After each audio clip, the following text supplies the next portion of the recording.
देश की जनता बड़े पैमाने पे ईवीएम के खिलाफ आंदोलन कर रही है और देश के सभी मुख्य विपक्षी दलों ने ये मांग किया कि भारतीय जनता पार्टी ईवीएम हटाकर बैलेट पेपर पर चुनाव कराए। आपको इस बात की गारंटी देता हूं कि बीजेपी के लोग अगर बैलेट पेपर पर चुनाव करा देंगे तो बीजेपी को 80 में से 80 हराने का काम समाजवादी पार्टी उत्तर प्रदेश में करेगी। ईवीएम नहीं रहेगा तो नहीं हरा पाएंगे।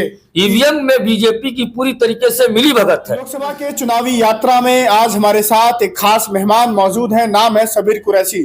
गोरखपुर में मौजूद है सबीर कुरैशी, गोरखपुर समाजवादी पार्टी महानगर अध्यक्ष हैं।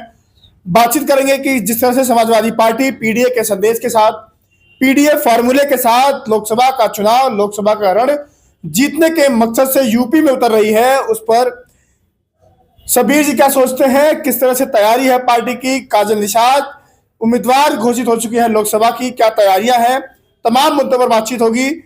सबीर जी बहुत बहुत स्वागत है आपका। बहुत बहुत धन्यवाद भारत खबर 24 को। क्या माहौल है, थोड़ा इधर आ जाइए, क्या माहौल है इस बार लोकसभा का, कैसे देखते हैं कि समाजवादी पार्टी पीडीए का नारा, पीडीए का फॉर्मूला, क्या संदेश दे रहे हैं आप लोगों के बीच में, कितनी सीटें? देखिए, जो आप माहौल की बात कर रहे हैं, हाँ। तो सबसे पहले मैं एक बात कह के आपको माहौल बताता हूँ कि महसूस ये होता है कि दौरे तबाही है, महसूस ये होता है कि दौरे तबाही है, शीशे की अदालत है और पत्थर की गवाही है। हम इसकी शिकायत करते भी तो कहाँ करते, कातिल ही लुटेरा है और कातिल ही सिपाही है। कौन कातिल है, कौन सिपाही है? अब मैंने आपसे कहा कि कातिल ही लुटेरा है और कातिल ही सिपाही, दोनों एक हैं। दोनों एक है। इशारा किसकी तरफ है? अब इशारा आप समझ रहे होंगे, अनुभवी पत्रकार हैं। आज उत्तर प्रदेश की स्थिति ये है और खास तौर से गोरखपुर में जो सबसे अहम मुद्दा है, गोरखपुर को चौड़ीकरण के नाम पर, गोरखपुर में जो चौड़ीकरण के नाम पर सरकार के इशारे पर उन लोगों की दुकानों और मकानों को ध्वस्त किया जा रहा है जिन लोगों का चला चलाया रोजगार था। हम शहर के विकास के सपोर्ट में है, हम भी चाहते हैं कि गोरखपुर का विकास हो, हम भी चाहते हैं शहर चमके, शहर डेवलपमेंट, शहर तो जो लोग उस रास्ते में आएंगे तो हटाया तो जाएगा ना उनको। तो मैं वही कह रहा हूँ, हम भी चाहते हैं, मगर जिस व्यक्ति की दुकान चल रही है, जिस व्यक्ति के मकान से उसका रोजगार चल रहा है, सरकार पहले उनकी अल्टरनेट व्यवस्था करे।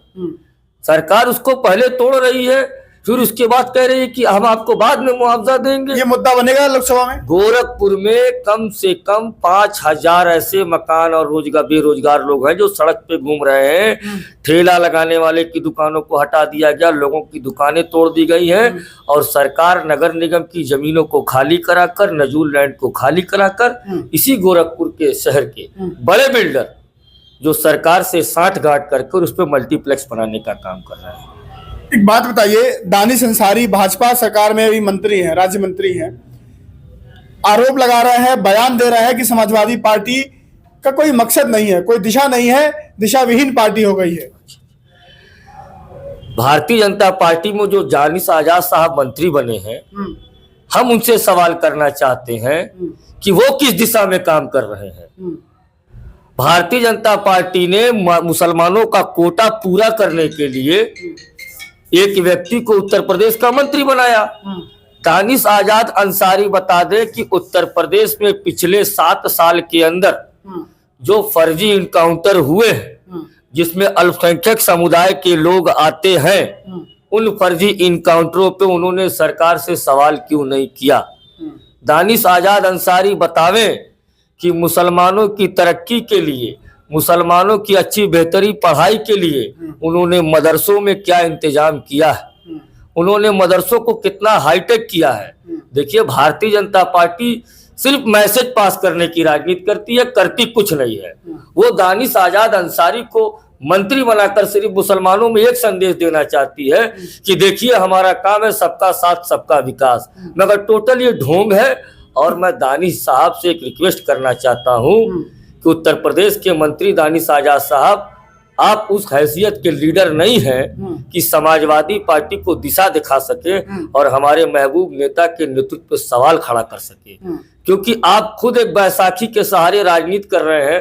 भारतीय जनता पार्टी जिस दिन आपको बाहर फेंक देगी उस दिन आप किसी भी लायक नहीं रहेंगे और आपको सहारा देने के लिए फिर कहते हैं कि मुसलमानों का इस देश में कोई रहनुमा है, कोई भला चाहता है तो नरेंद्र मोदी है, भाजपा है, योगी आदित्यनाथ है। अच्छा, हम ये चाहते हैं कि नरेंद्र मोदी और उत्तर प्रदेश के माननीय मुख्यमंत्री जी ने भला किसका किया। दानिश आजाद अंसारी साहब खुद अपना भला करा चुके हैं, मगर दानिश आजाद साहब ने मुसलमानों का कोई भला नहीं किया है। वो सिर्फ माइनॉरिटीज इशू पर सामने आके बोलते हैं, मगर जमीन पे मुसलमानों के लिए बीजेपी कोई काम नहीं कर रही है।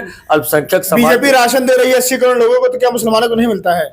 राशन दे रही है बीजेपी। आप बताइए कि सिर्फ 5 किलो राशन से किसी गरीब का परिवार चल जाएगा? सिलेंडर नहीं दे रही है।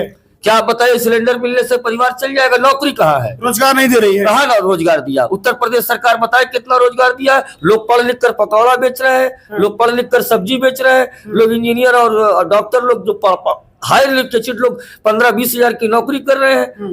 भारतीय जनता पार्टी उत्तर प्रदेश के नौजवानों को धर्म का नशा और अफीम पिलाकर उनको धार्मिक बनाने का काम करी, मतलब नशा पिला रही धर्म का, और उनको ये कह रही है कि भारतीय जनता पार्टी ही जो है तो आपको हिंदू खतरे में है, अगर बीजेपी चली जाएगी तो हिंदू खतरे में, बहका रही है।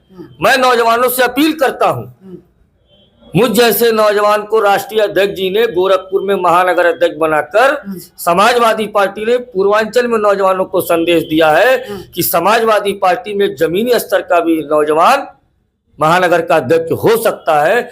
इसलिए मैं उत्तर प्रदेश के नौजवानों से अपील करता हूं कि बीजेपी के बहकावे में ना आए। बीजेपी आपको धर्म का चश्मा लगाकर आपको गुमराह कर रही है। आप बीजेपी से मांगिए नौकरी, आप बीजेपी से मांगिए रोजगार, और आप बीजेपी से मांगिए अपनी तरक्की। बीजेपी सिर्फ आपको गुमराह करने का काम कर रही है नौजवानों को। भाजपा कह रही है कि इस बार 80 जो लोकसभा सीटें हैं हमारे पास आएंगी। समाजवादी पार्टी कह रही है कि 80 हराओ, भाजपा भगाओ। तैयारी कैसे है? भाजपा से कैसे मुकाबला होगा आप लोगों का?